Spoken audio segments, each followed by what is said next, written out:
siya mga boss, RJ Lightworks. Pero nandito na yung mga motor nila. Wait na lang natin mga bossing. Baka nag-breakfast lang.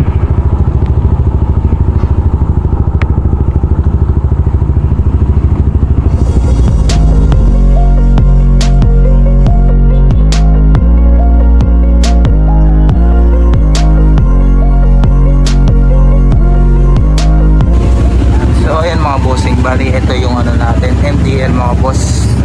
Tapos ito yung mga bracket na linagay ni RJ Lightworks para hindi tumama sa ating front fender. So ngayon siya mga boss. Ang sabi naman ni RJ Lightworks, kahit i-drop po pa siya ng baba dito, hindi natatama yung ano niya, mga MDL. So all goods naman mga bossing. All goods.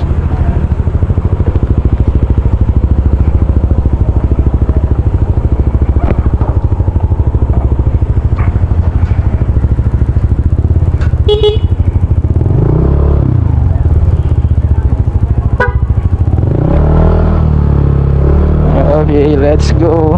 All goods na yung ano natin. And max mga boss.